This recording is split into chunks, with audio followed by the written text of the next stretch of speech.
Mitos y leyendas de nuestra América. ¿Me acompañas?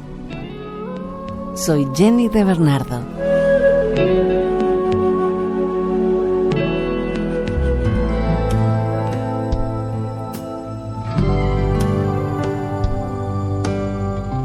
Los misquitos son un grupo étnico indígena de Centroamérica, cuyo idioma nativo pertenece a la familia de lenguas misumalpas, que hacen parte del grupo lenmichí de las lenguas macrochibchas. Su territorio se extiende desde Cabo Camarón, en Honduras, hasta más al sur del Río Grande de Matagalpa, en Nicaragua, y permaneció aislado de la conquista española.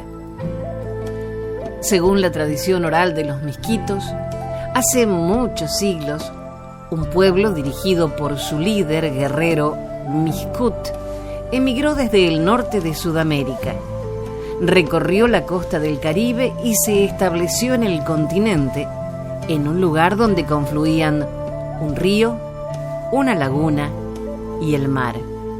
Llamaron a este sitio Citahuala, laguna o río de ostiones. El río más tarde se llamaría Huanqui, Coco. La laguna, Cabo Viejo, Kip Almuc. El pueblo se autodenominaba Miscut Kiamka, la familia de Miscut, o Miscut Uplicanani, la gente de Miscut. Los pueblos vecinos acortaron su nombre a Miscuto, adaptándose luego a Misquito.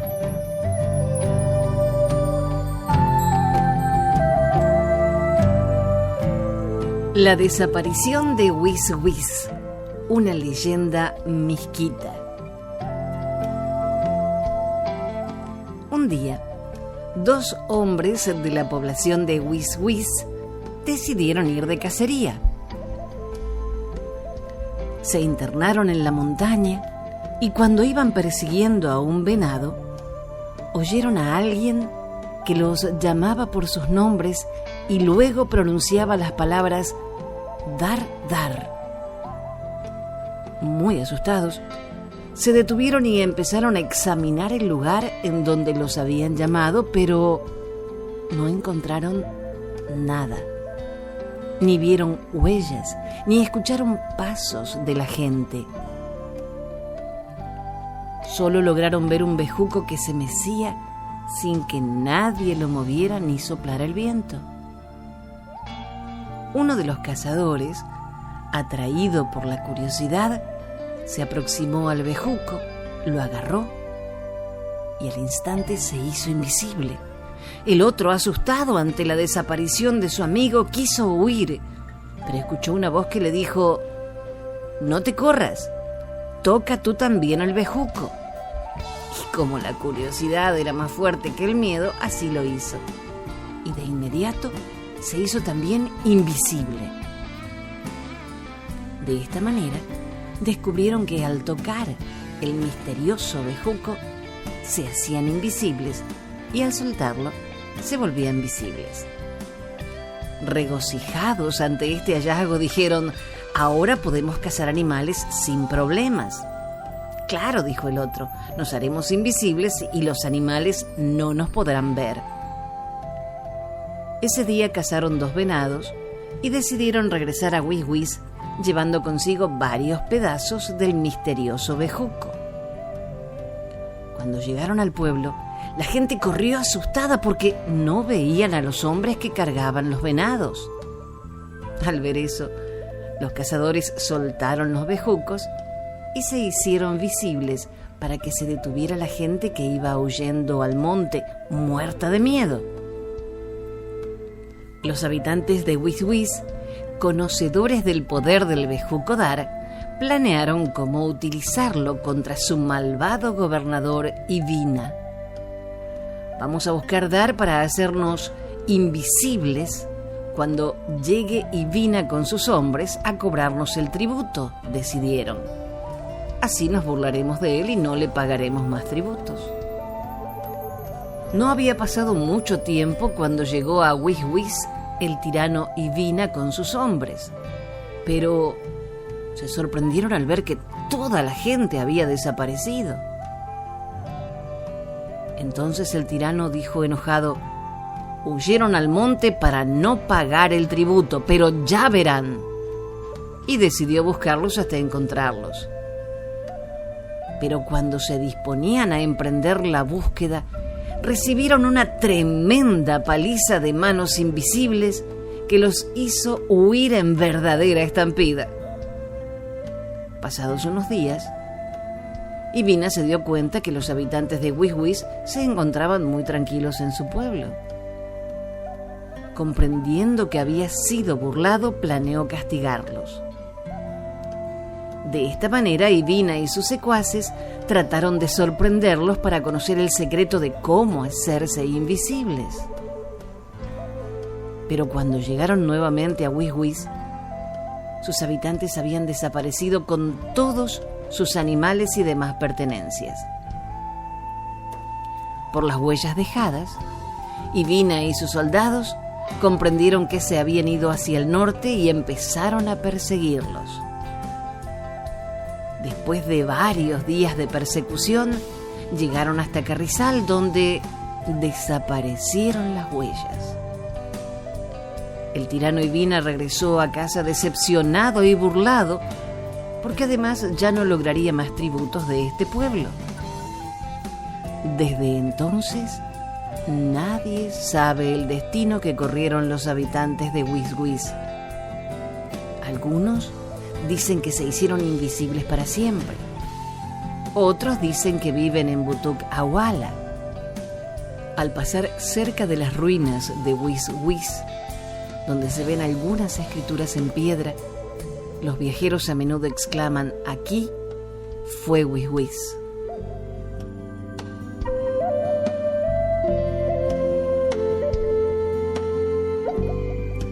De Cuentos Misquitos de Abelino Scott. Miskitu Kisika Nani, 1989.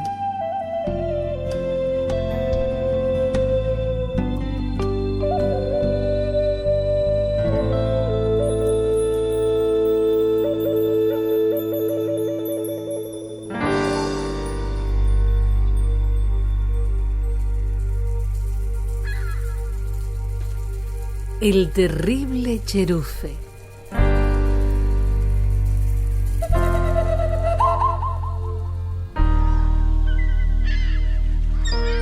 Esta historia comienza con la desgracia de una joven mapuche que fue vendida como esposa a un brujo viejo y sucio, cuya barba maloliente le colgaba sobre su vientre enorme. La muchacha lloraba desesperada, maldecía su suerte y rogaba a su familia que no la obligara a irse. Pero el trato estaba hecho. No había más remedio que despedirse y seguir a tan repugnante marido por el camino que llevaba a las montañas. Ya habían dejado atrás su ruca cuando la muchacha hizo el último intento por salvarse. Como caminaba detrás del brujo y era ágil como un huemul, no le fue difícil correr hasta un cañadón cercano y esconderse entre los matorrales. Temblando, oía las furiosas amenazas de su dueño, que gritaba buscándola por todas partes. Ella hubiera querido encogerse, hacerse chiquitita como un escarabajo y desaparecer debajo de la tierra. Entonces se acurrucó, rodeándose las piernas con las manos. Apoyó la cabeza sobre sus rodillas y se envolvió en su pobre mantón. Así la descubrió uno de sus hermanos, que en secreto la había seguido. «No llores más, hermanita, mira lo que te traje», le dijo en un susurro mientras le acariciaba la cabeza. Le entregó 18 plumas blancas de piuquén y agregó: «No son solo un recuerdo. Cuando me necesites, mándame una de estas plumas. Yo sabré reunirme con vos». «Pero yo no quiero irme», contestó llorando la muchacha. «A casa no podés volver», dijo el hermano. Anda ahora con el brujo. Llévate a Tregul y ten confianza en mí. No voy a abandonarte. Y así fue como el brujo, la joven y el perro retomaron el camino hacia el oeste. El brujo iba montado en una cabra y la muchacha lo seguía como podía, por una senda que se volvía cada vez más empinada. ¿A dónde vamos?, preguntó ella. A cazar un guanaco, contestó el brujo. Pero la muchacha no sabía que estaban subiendo por la ladera de un volcán en cuyo cráter vivía el espantoso Cherufe. Tan cruel como poderoso, el Cherufe era el señor de esa montaña. Desde arriba dominaba cielo y tierra, amenazaba con relámpagos y truenos, lanzaba rayos que incendiaban los bosques o enviaba destructoras oleadas de lava. Había una sola y atroz manera de tenerlo conforme: entregarle periódicamente una muchacha para que se comiera su carne tierna. Después se entretenía con un juego macabro. Incendiaba las cabezas y las arrojaba por la pendiente. Así llegaban al pie de la montaña, donde la gente del valle recibía espantada esa confirmación terrible. Cuando ya estaban muy alto, el brujo dijo a su esposa: «Descansa un poco que ya vuelvo». Y fue a entrevistarse con el Cherufe. Pero la muchacha lo siguió silenciosa y lo escuchó tramitar el nuevo acuerdo. El brujo recibiría enormes poderes a cambio de su joven y hermosa mujer. Entonces la muchacha llamó a Tregul y le entregó una de las 18 plumas de Piuquén. «Rápido, rápido», le dijo susurrando, «que no sé si me salvo». Y el perro tomó delicadamente la pluma entre los dientes y se fue corriendo montaña abajo, como una pequeña piedra que rodara, como una mancha más en el paisaje. Más rápido de lo que puede creerse, el hermano estuvo junto a la prisionera. Ella le contó precipitadamente lo que había oído y el joven decidió seguir al brujo. Cuando se encaminaba seguido de su perro hacia la que supuso la cueva del Cherufe, vio que la custodiaba un nahuel alerta. Pero Tregul supo tomar al puma por sorpresa y lo dejó fuera de combate. Libre el paso, el muchacho pudo acercarse al lugar de la entrevista. Escondido detrás de unas rocas, se asomó a la gruta en donde negociaban los dos monstruos, sentados entre los restos de las muchachas muertas. Entonces el muchacho se retiró rápidamente para sorprender al brujo que ya se despedía. Dejó que, montado en su cabra, bajara unos metros en dirección a donde había dejado a su hermana. Y cuando pasó bajo su escondite, empujó sobre él enormes rocas que lo sepultaron. Entonces retrocedió para buscar al Cherufe y lo enfrentó con su cuchillo. Entonces el señor del volcán atacó con sus armas. Los relámpagos iluminaron el cielo, la montaña tembló y se abrió en enormes grietas. Al borde de una de ellas gesticulaba enfurecido el Cherufe, cuando, en un instante, perdió el equilibrio y su cuerpo de gigante cayó al precipicio, hundiéndose para siempre entre las rocas. Buscando un camino entre las grietas, las rocas partidas y el polvo, bajaron la montaña los dos hermanos y una corte de muchachas liberadas. Todos los mapuches del valle los esperaban, y no hubo quien no vivara al salvador de las muchachas, al pacificador de la montaña, que llevaba en su vincha, como una corona nevada, las 18 plumas blancas de Piuquén.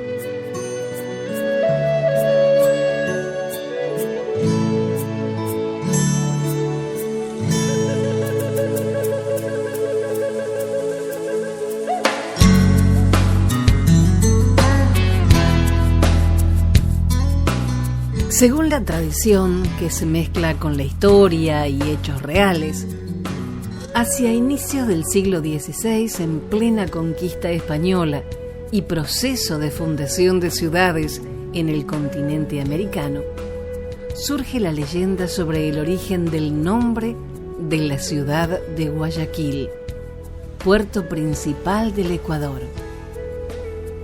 Con la ciudad de Quito, ya fundada años atrás, varios grupos fueron enviados a diversas partes de este territorio para continuar con la expansión y aseguramiento de la conquista. Uno de estos grupos llega a la zona que era habitada por tribus de indómitos guerreros, quienes siempre supusieron ser difíciles de conquistar. Al mando de los nativos estaba el cacique Guayas, acompañado de su esposa Quil. Tras meses de resistencia, finalmente son derrotados y apresados con algunos de sus seguidores. Prisionero de los españoles, el cacique asegura conocer la existencia de un gran tesoro y propone dárselos a cambio de la libertad.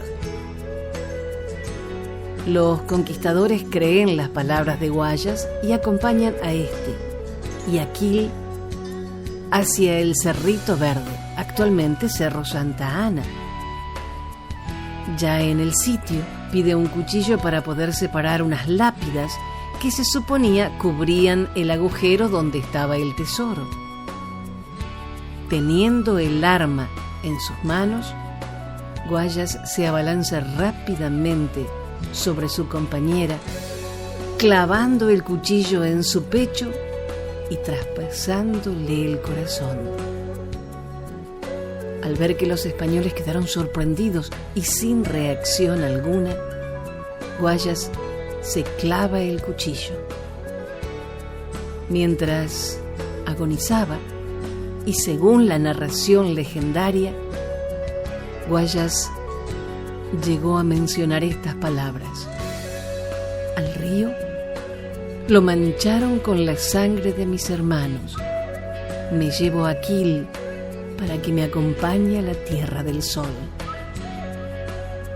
Esta es una de las versiones que recoge la tradición con respecto del origen del nombre de la ciudad de Guayaquil, siendo quizá la que más popularidad ha tenido a lo largo de la historia.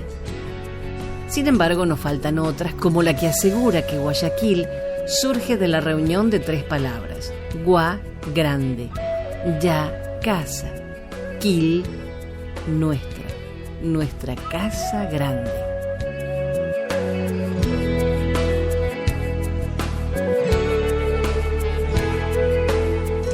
Extraído de Ilustra Leyendas.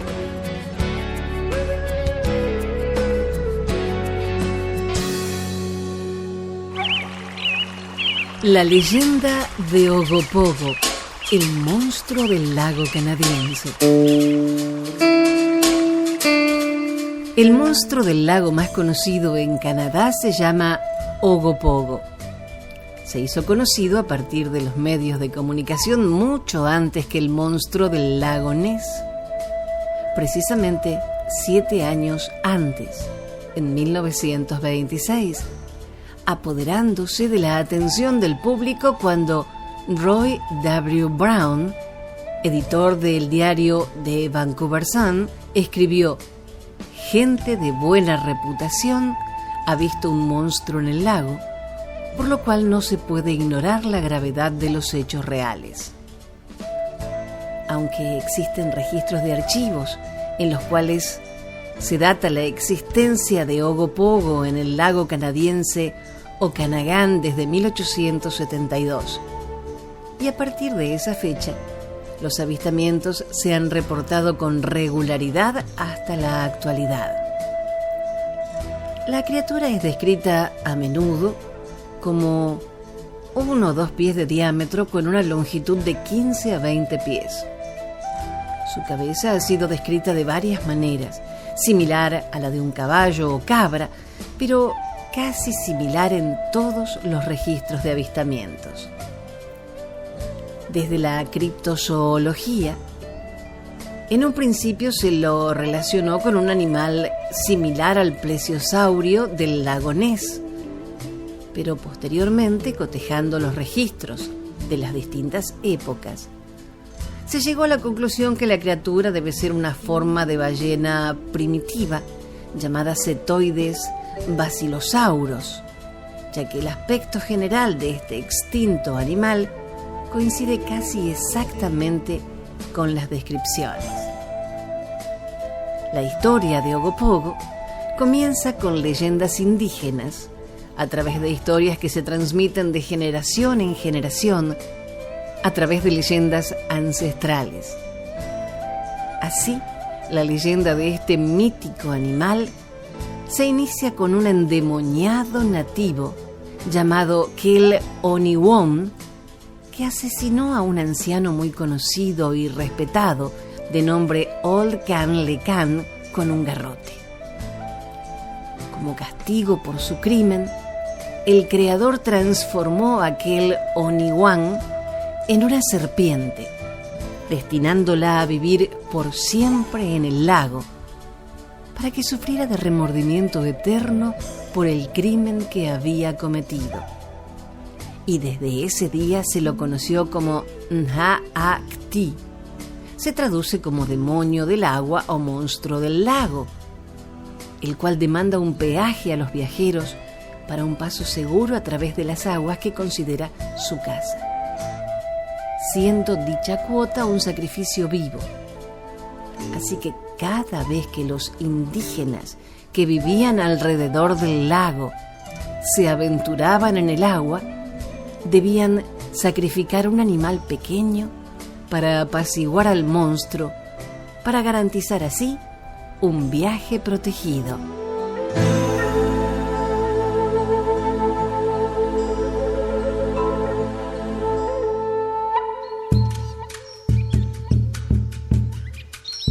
La leyenda de la Candileja nació en Colombia hace muchos años.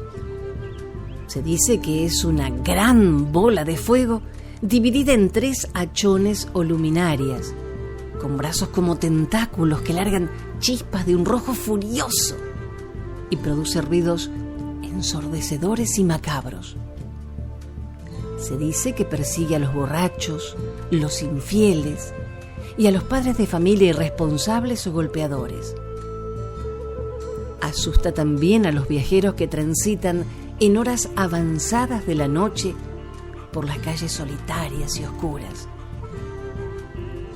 Algunos abuelos cuentan esta leyenda una y otra vez para escarmentar, asustar o darles una lección moral a sus hijos y nietos. Se dice que hace muchísimos años existió una anciana buena y pacífica que tenía 2 nietos, a quienes les permitía demasiado, tolerando, consintiéndolos y festejando hasta las más extrañas ocurrencias, groserías y locuras. Las descabelladas ocurrencias de estos niños llegaron hasta exigirle a la viejita que hiciera el papel de una mula de carga. La ensillaron y luego la montaron sobre su espalda los 2 al mismo tiempo y anduvieron por toda la casa provocándole la muerte.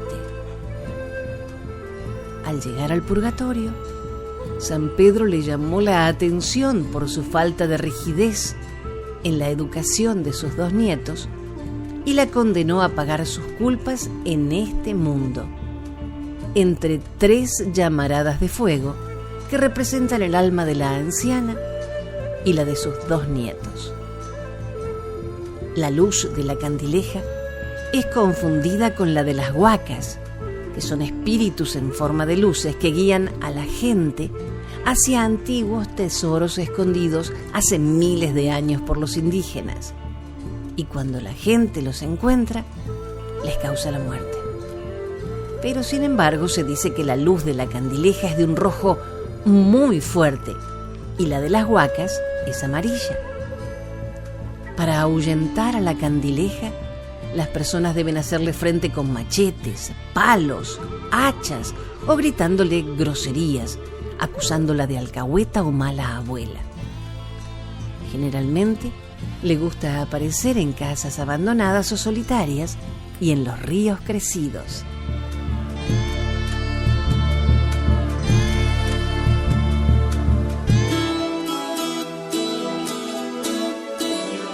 El mito de Trempulcahue y la isla Mocha.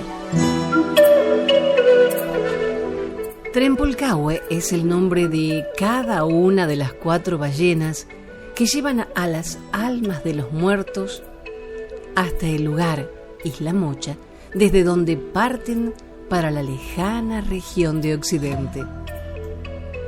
Dichas ballenas son 4 viejas transformadas que realizan su tarea a la caída del sol de cada día, pero que ningún vivo puede ver.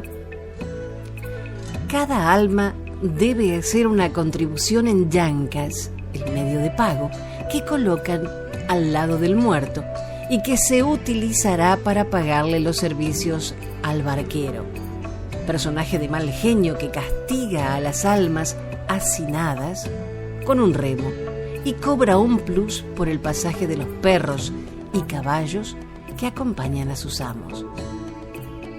Ambas especies animales tienen la misión de encaminar a las almas a la última morada. Mocha, por su parte, es una isla del Pacífico que se halla frente a la provincia chilena de Arauco. La isla Mocha fue descubierta por Juan Bautista Pastene en 1544 y siempre conservó sus características de misteriosa. Un nombre más arcaico es el de Geuli y estaba habitada por una población de aproximadamente 1000 mapuches que más tarde se establecieron en Biobío.